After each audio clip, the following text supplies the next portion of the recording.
साथियों नमस्कार। आज हम माइक्रोसॉफ्ट एक्सेल में जानने वाले हैं होम टैब के विषय में। होम टैब में पिछले वीडियो में हमने ऑटो सम तक की पूरी जानकारी आपको दी। उससे पहले हमने आपको फाइल टैब के विषय में पूरी जानकारी दे दी है। आज हम होम टैब को पूरा फिनिश करने वाले हैं। आज होम टैब के जितने भी ऑप्शन हैं सभी ऑप्शंस को आज क्लियर करेंगे। तो सबसे पहला जो ऑप्शन है वो है फिल। तो आज हम होम टैब में फिल ऑप्शन के विषय में बात करेंगे, इसका यूज कैसे करते हैं। फॉर एग्जांपल हम एक उदाहरण से देखें, आप बताएं आपको। तो यहाँ पे हमने लिख दिया 20। अब 20 लिखने के बाद इस 20 को नीचे भी सेम 20 फिल करना है। तो यहाँ पे हमने फिल डाउन कर दिया तो देखिए 20 नीचे फिल हो गया। यही 20 अगर हमें राइट में फिल करना है तो क्या करना है, फिल राइट करना है। अगर यही हमें लेफ्ट में फिल करना है तो एक बात ध्यान दीजिए कि जहां फिल करना है वहां पे आपको सेल पॉइंटर रखना होगा। अगर आपका सेल पॉइंटर वहां नहीं होगा तो आप अपने टेक्स्ट को उस जगह पे नहीं फिल कर पाएंगे। तो ध्यान दीजिए, देखिए हमने उसी को लेफ्ट राइट टॉप बॉटम में फिल किया। तो डाउन नीचे फिल करना तो डाउन, इसकी शॉर्ट की देख लीजिए Ctrl+D होती है। राइट के लिए Ctrl+R होता है और अप के लिए कोई शॉर्ट की नहीं है और लेफ्ट के लिए भी कोई शॉर्ट की नहीं है।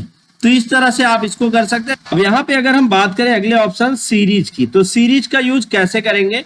जैसे हमने लिख दिया यहाँ पे 1 और इस 1 को हमने सेलेक्ट किया इस तरह से, ऐसे नॉर्मली हमने सेलेक्ट कर लिया, हमने एक्स्ट्रा कुछ किया नहीं है। नए पेज में चले तो थोड़ा और आसान हो जाएगा आपके लिए।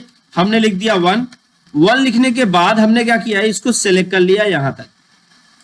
अब हम क्या करते हैं, फिल में आते हैं और सीरीज पे क्लिक करते हैं। अब मान लीजिए 1 से 10 तक आपको लिखना है तो यहाँ पे लिख दीजिए 1 और 10। अब आप ओके कर दीजिए तो देख लीजिए ऑटोमेटिक 1 2 3 4 पूरा 10 तक लिख दिया। जैसे ही मान लीजिए आपको 100 तक 200 तक कहीं तक लिखना है तो आपको ज्यादा कुछ करने की जरूरत नहीं। आपको सेलेक्ट करना है, फिल पे चलना है, सीरीज पे चलना है, कहाँ से सेलेक्ट करना है और कहाँ तक लिखना है। जैसे 20 तक तो 20 ऑटोमेटिक लिख उठेगा। तो जो भी आपने सेलेक्ट कर रखा है जिस एरिया तक, उस एरिया तक जो फिल आप चाहते हैं वो हो जाएगा। इसी में सीरीज में अगर आप देखें रो में आप फिल करना चाहते हैं तो रो में कर सकते हैं, बट फर्क इतना है ये अभी कॉलम में फिल हो रहा है, रो में इस तरह से फिल होगा। जैसे आपने क्या किया, आपने यहाँ 1 लिख दिया और आपने अब यहाँ से यहाँ तक सेलेक्ट कर लिया। अब आप इस पे फिल करते हो तो यहाँ पे सीरीज, अब इसको रो करके 1 to 10 कर देंगे तो इधर इस तरफ पूरा फिल हो उठेगा। तो अभी हमने 10 तो किया नहीं था, 10 सेलेक्ट नहीं था, इसलिए सिर्फ 7 तक ही हुआ। यहां से आप सीरीज बना सकते हैं। दूसरा, अगर हम सीरीज में बात करें टाइप, सीरीज टाइप कैसे, लाइनर हो, ग्रोथ है, डेट है या ऑटो फिल है। तो यहाँ पे आप सेलेक्ट कर लीजिए। अगर डेट है तो डेट में कौन सा डेट, डे है, वीकेंड है, वीक डे है, मंथ है, ईयर है। तो यहाँ पे आप इस तरह से आप जिसको भी सिलेक्ट कर लेंगे ये उसी तरीके से चेंज हो जाएगा। और इस फिल को आप एक तरीके से और कर सकते हैं। जैसे मान लीजिए कि यहाँ पर आपने 1 लिख दिया और 1 को आप ऐसे नीचे की तरफ ड्रैग करते हैं। अब यहाँ पे चल के फिल सीरीज आपने कर दिया तो वही का वही जो फिल आपने वहां से अप्लाई किया था ठीक वो भी यहाँ से अप्लाई हो जाएगा। नेक्स्ट अगर हम बात करें जस्टिफाई, तो जस्टिफाई क्या होता है। जस्टिफाई माइक्रोसॉफ्ट वर्ड वगैरह में था कि आपने मान लीजिए 2 लाइन 3 लाइन लिख ली। अब सभी लाइंस को आप एक बराबर करना चाहते हैं तो आप इसको जस्टिफाई कर सकते हैं। जस्टिफाई के लिए आपको क्या करना होगा, सिलेक्ट करना होगा और सिलेक्ट करके आपको जस्टिफाई पे क्लिक करना होगा। आपका टेक्स्ट जो है ऑटोमेटिक जस्टिफाई हो जाएगा, एक सेल में या दूसरे सेल में एडजस्ट कर लेगा। इसको अगर मैं थोड़े और आसानी के साथ आपको समझाऊं तो वो भी आप समझ लेंगे। एग्जाम्पल के लिए मान लीजिए कि आपने लिख दिया यहाँ पे रमेश कुमार, कोई भी नाम आपने लिख दिया। अब आप इस पे जस्टिफाई अप्लाई करते हैं तो चलिए हम जस्टिफाई अप्लाई करते हैं और ओके करते हैं। तो ये ऑटोमेटिक दूसरे सेल में एडजस्ट हो जाएगा, ये बाहर सेल से नहीं जाएगा। इस तरह से आप जस्टिफाई का यूज कर सकते हैं। तो उम्मीद है आपको फिल समझ में आया होगा। इसी तरीके से हम क्लियर की बात करें, क्लियर में एक एक क्लियर के विषय में हम आपको एकदम डीप में बताने वाले हैं। क्लियर में जैसे आल का मतलब क्या है, जैसे यहाँ पे आपने कलर फिल कर रखा है, टेक्स्ट का कलर चेंज कर रखा है, अब आप चाहते हो कि टेक्स्ट और सारा मैटर एक साथ समाप्त हो जाए, तो आप क्लियर में ऑल कर दो, तो मैटर समाप्त हो जाएगा, साथ में जो फॉर्मेटिंग हुई थी वो भी समाप्त हो जाएगी। अगला फॉर्मेट, सिर्फ सजावट अकेले समाप्त हो, बाकी आपका कोई कंटेंट ना समाप्त हो, तो आप क्लियर फॉर्मेट। तो देखिए जितना भी आपने फॉर्मेटिंग कर रखी थी वो सब हट गया। अंडू करके हम फिर से वापस चलते हैं बैक। अगला क्लियर में क्या है, कंटेंट, सिर्फ आपका मैटर समाप्त हो, उस पे जो कलर वगैरह डिजाइन वगैरह की गई वो ना समाप्त हो, तो यहां से आप कंटेंट कर सकते हैं। इसी तरीके से अगर हम यहां पे बात करें कमेंट, कमेंट क्या होता है, कमेंट आगे आप लिखेंगे भी इंसर्ट और रिव्यू पे चल के, जब हम रिव्यू पे क्लिक करेंगे यहाँ न्यू कमेंट आ जाएगा, न्यू कमेंट पे आप क्लिक करिए तो आपके सामने न्यू कमेंट का बॉक्स आ जाएगा, यहाँ पे आपने कमेंट टाइप कर लिया। अब इस कमेंट को हटाना है तो आपको होम टैब में क्लियर में चल के कमेंट पर क्लिक कर देना, तो जो कमेंट लिखा गया था वो हट जाएगा। इसी तरीके से हाइपरलिंक क्लियर करना है। हाइपरलिंक आपको कहाँ मिल जाएगा, इंसर्ट में मिल जाएगा हाइपरलिंक, ये है हाइपरलिंक। यहां से हम किसी भी फाइल को यहां से जोड़ सकते हैं, फाइल चुन लिया, चुन के हमने ओके किया। अब यहाँ पे हम चाहते हैं कि ये जो हाइपरलिंक लगा ये हट जाए, तो आप क्लियर में चल के हाइपरलिंक या रिमूव हाइपरलिंक पर क्लिक करिए, तो जो भी हाइपरलिंक है वो हट जाएगा। यहाँ पे क्लिक करिए, क्लियर ऑल हाइपरलिंक फॉर्मेट है और यहीं पे क्लियर हाइपरलिंक कर देंगे तो आपका ये मैटर हट जाएगा। ये क्लियर हो गया। अब हम बात करें यहाँ पे सॉर्ट की। सॉर्ट का यूज कैसे करते हैं, सॉर्ट और फिल्टर का यूज। इसको हमने सिलेक्ट कर लिया। अब सिलेक्ट करने के बाद अब हम यहाँ पे चले आए, सबसे पहले सॉर्ट देखते हैं, सॉर्ट स्मॉलेस्ट।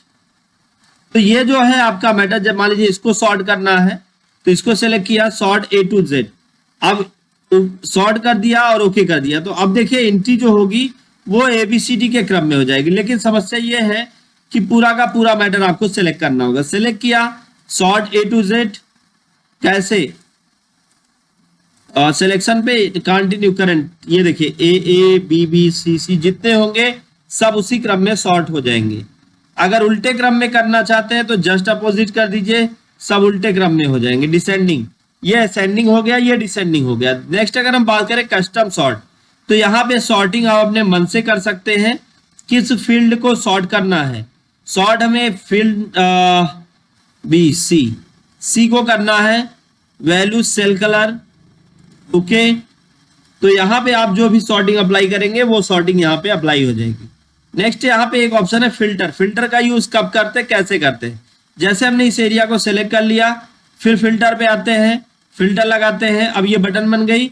अब हमको सिर्फ उन लोगों का नाम देखना है जिनकी क्वांटिटी 30 है, तो 30 करके ओके किया तो 30 क्वांटिटी वाले ही दिखाई देंगे। तो आप इसका प्रिंट भी ले सकते हैं अपनी मर्जी से। हटाना है तो क्लियर फॉर्मेटिंग कर दीजिए, क्लियर, तो यहां से हट जाएगा। तो उम्मीद है आपको ये समझ में आया होगा। नेक्स्ट अगर हम बात करें यहाँ पे फाइंड, तो फाइंड ऑप्शन में कई सारे आपको ऑप्शन मिल जाएंगे सब। नेक्स्ट यहाँ पे हम बात करें फाइंड की, तो फाइंड पे जैसे ही क्लिक करते हैं तो हमारे सामने फाइंड का बॉक्स आ जाता है। यहां हमें खोजना है NICE, नाइस। अब हमने फाइंड नेक्स्ट किया तो जहां पे नाइस होगा हाईलाइट होने लगेगा। आप देख सकते हैं यहां पे सेल पॉइंटर है, सेल पॉइंटर आप कहीं भी रख सकते हैं। तो नाइस करेंगे, जैसे ही दूसरा कोई सेंटेंस खोजेंगे तो यहां से खोज सकते हैं। इसी तरीके से रिप्लेस है, रिप्लेस का यूज तब करते हैं जब चेंज करना है। तो जहां जहां नाइस लिखा है वहां वहां लिख देना है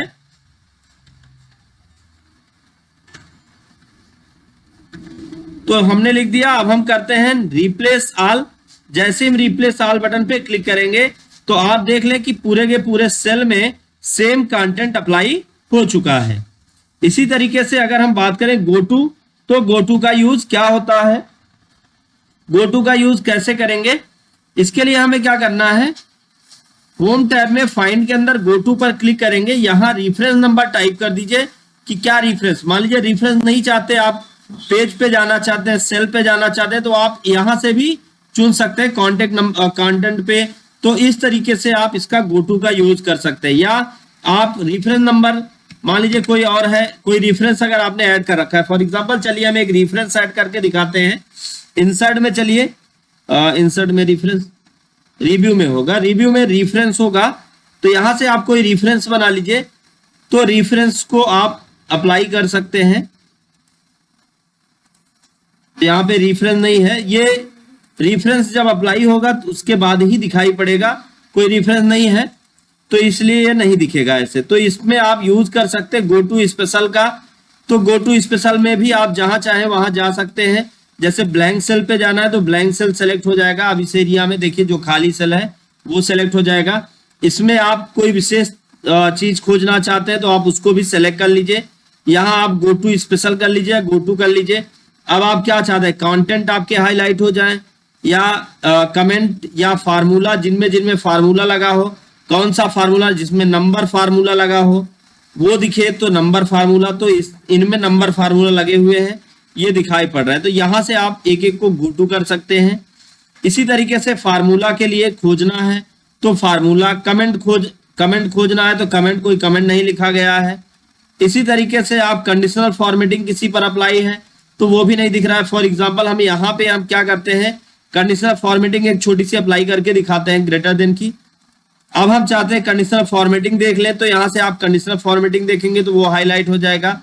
इसी तरीके से कांस्टेंट आप देखना चाहते हैं तो कांस्टेंट भी देख सकते हैं। डेटा वैलिडेशन किसी पे अप्लाई है वो भी देख सकते हैं। तो ध्यान से समझिए, ये आपको क्या करेगा, ये आपको सिर्फ उसी एरिया को हाईलाइट करके दिखाएगा जो एरिया आप उस नियम को फॉलो कर रहे होंगे। मतलब ये एक जगह से दूसरी जगह जाने के लिए इसका यूज किया जाएगा। तो उम्मीद है आज होम टैब आपको पूरा समझ में आ गया होगा। अगर आपको हमारा वीडियो अच्छा लगा हो और वीडियो आपके लिए काम कर रहा हो तो वीडियो को लाइक करें, ज्यादा से ज्यादा लोगों तक शेयर करें ताकि उनको भी नॉलेज मिल पाए। दोस्तों thank you so much video को अंत तक देखने के लिए।